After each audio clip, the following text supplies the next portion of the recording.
Ernest Busenbark, in his books Symbols, Sex, and the Stars, says that because ancient peoples observed that the creation of life on Earth was dependent upon the union of male and female, they thought of the Earth as the mother goddess who was impregnated by the light and heat of the sun, who was seen as the Great Father.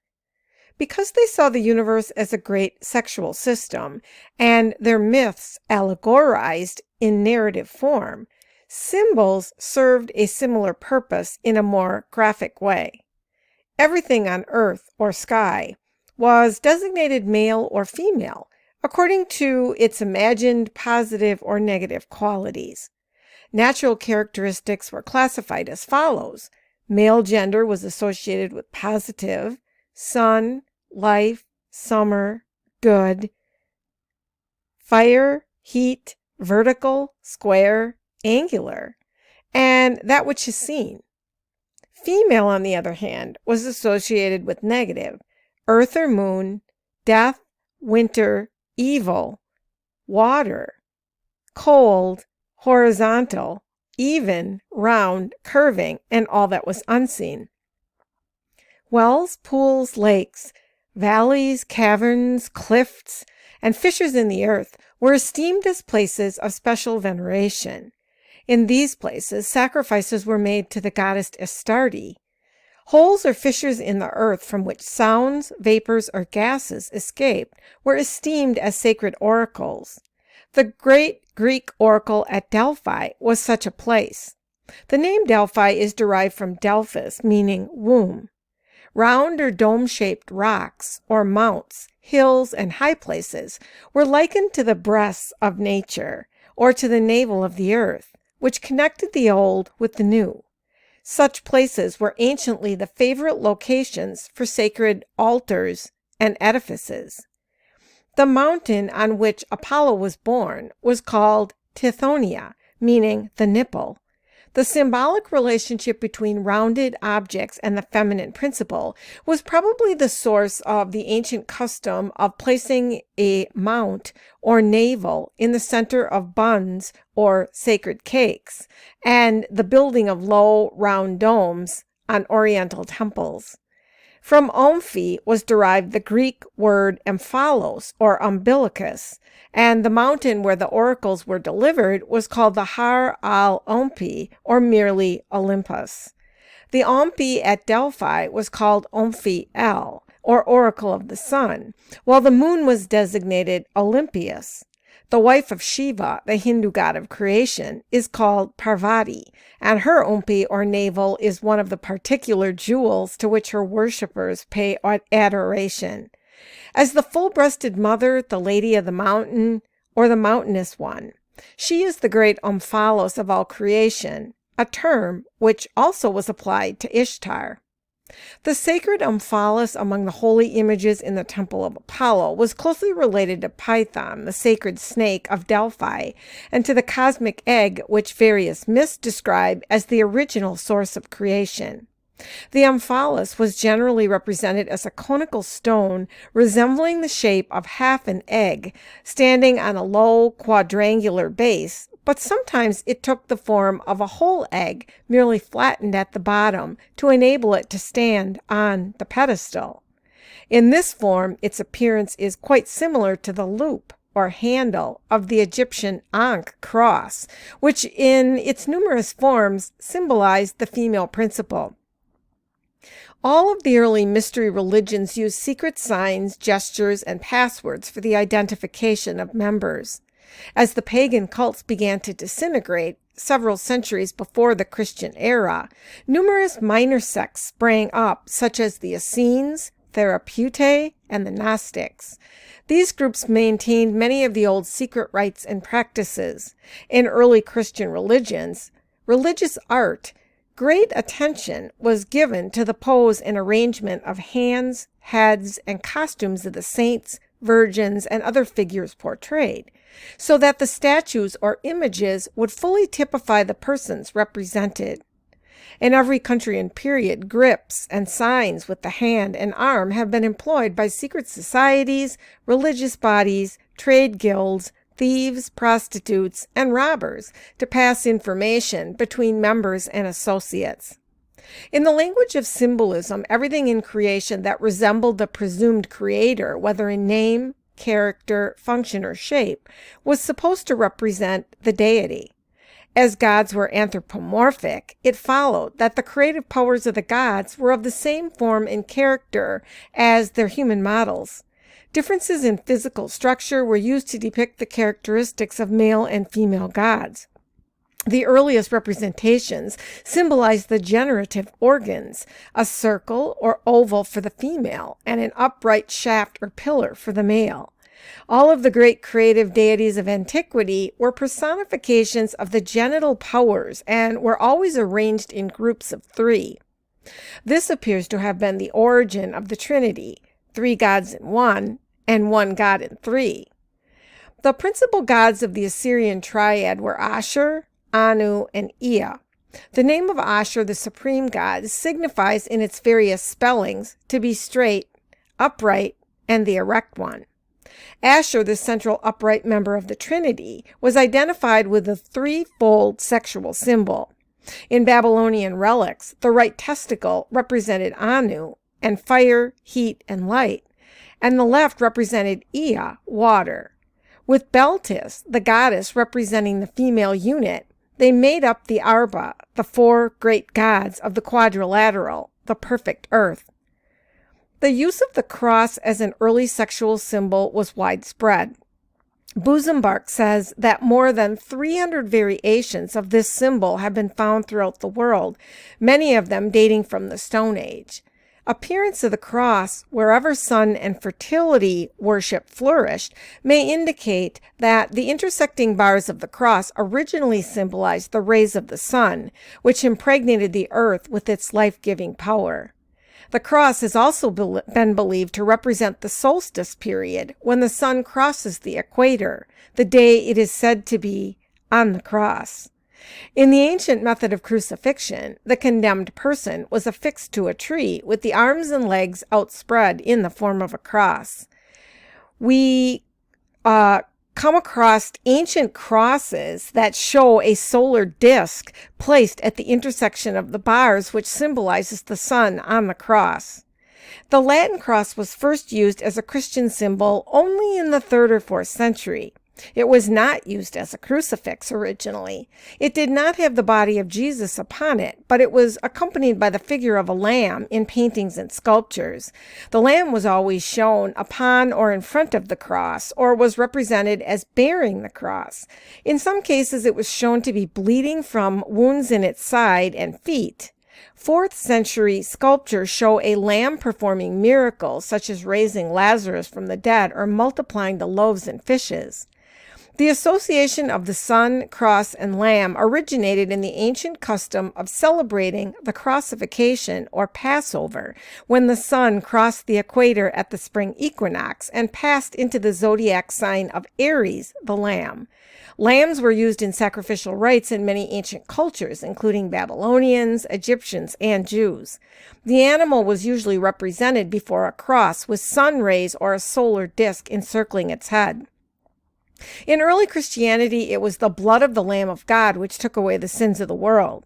Long after the beginning of Christianity, however, many people continued to believe that, instead of being accepted as a historical fact, the crucifixion should be viewed in the old pagan sense, that is, symbolically.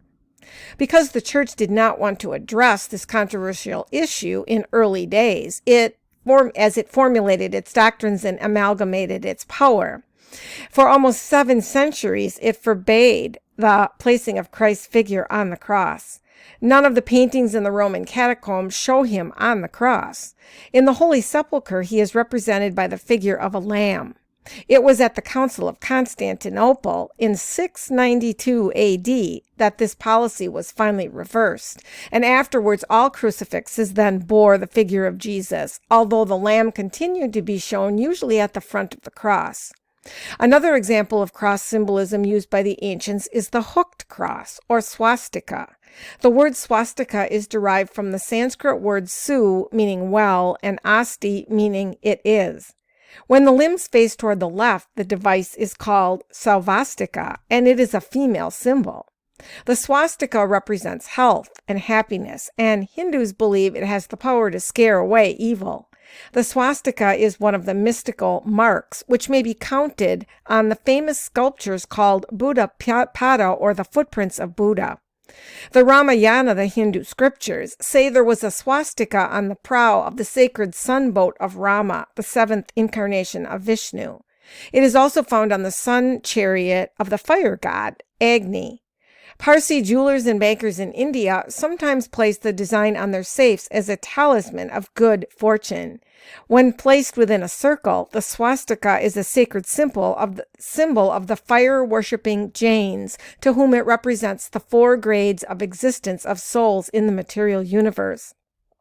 Busenbark gives many other examples of how the swastika is used. However, he concludes that from the beginning of history, it was a symbol of life or procreation. In the book, he shows a small leaden idol of extreme antiquity, and he surmises that it is of Artemis. The idol was found in the ruins of the ancient city of Troy, from an excavation 23 feet below ground level. The idol has a crude swastika on its vulva. As ancient mathematicians and astronomers began to master the principles of geometry, it was assumed to be a divine science. An equilateral triangle with the apex pointing downward corresponds to the shape of the hirsute fringe which adorns the Mons Veneris, or Mount of Venus. It is the symbol of water and the female principle. When the apex is pointing upward, it represents fire and the male principle. When the apices of the true triangles are joined, a double triangle is formed, which was the symbol of the gods Horus and Sut, also of North and South Egypt. The double triangle with a serpent placed across the intersecting bars is a Buddhist symbol denoting wisdom or sexual desire. Another important sexual symbol for the ancients was the boat. A boat is a cradle, nest, home, haven, or womb. Thus, the crescent-shaped sacred boats of the Egyptians were emblematic of the matrix. A ship with a mast symbolized the union of the male and female. The same relation is conveyed by the Lingam, a Hindu emblem which consists of a boat-shaped conventionalization of the yoni, with the phallus standing upright in the center. In India, lingams are to be found everywhere, varying in size from household ornaments a few inches high to outdoor monuments several feet in height. The fish was also a well-known religious symbol, symbolic of the sexual nature, and sacred originally to Ishtar, Isis, Venus, and the Japanese Kwan Nan. It was also frequently associated with the sun. It became a symbol of abundance because of its fecundity and because its mouth was thought to resemble the mouth of the uterus. It was a symbol of the Egyptian goddess Hathor and was worn as an amulet to bring domestic felicity, abundance, and general prosperity. The Semitic custom of eating fish on Friday was associated with the belief that the eating of fish promoted lustfulness and virility.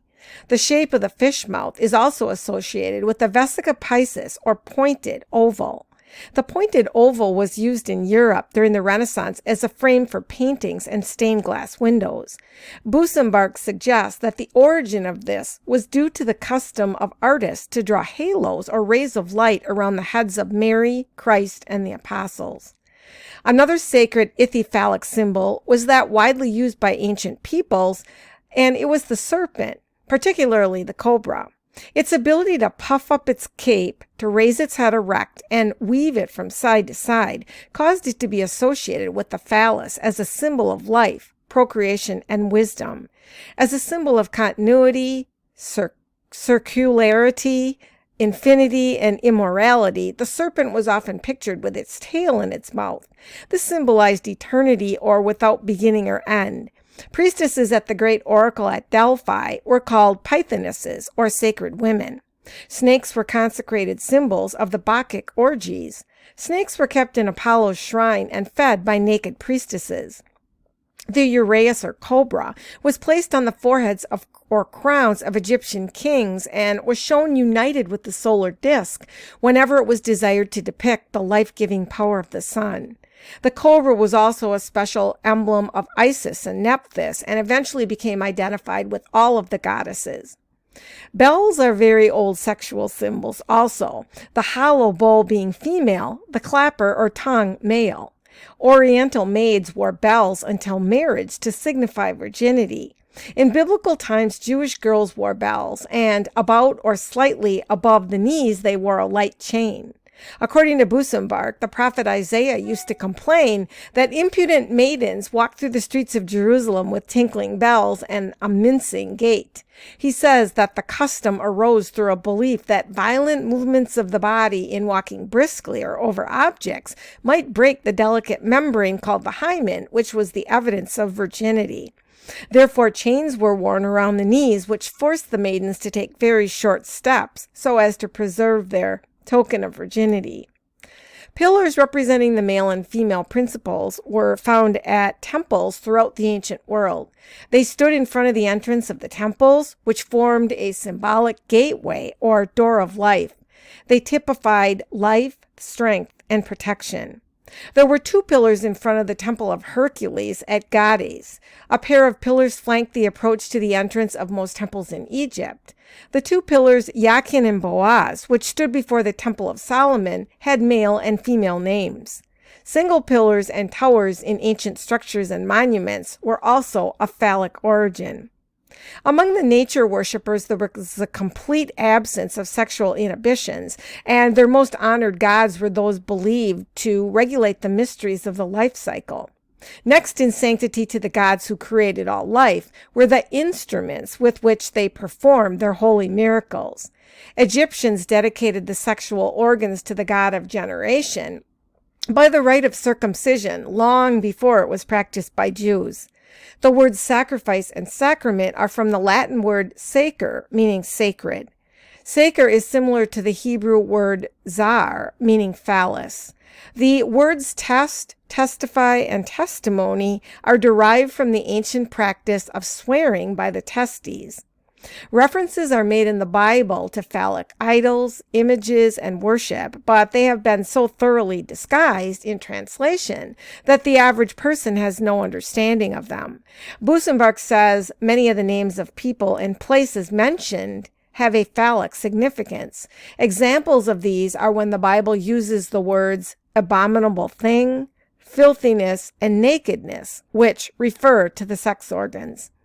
In the annual festival in honor of Isis and Osiris in Egypt, processions of women carried phalli in which strings were attached to permit their being moved up and down.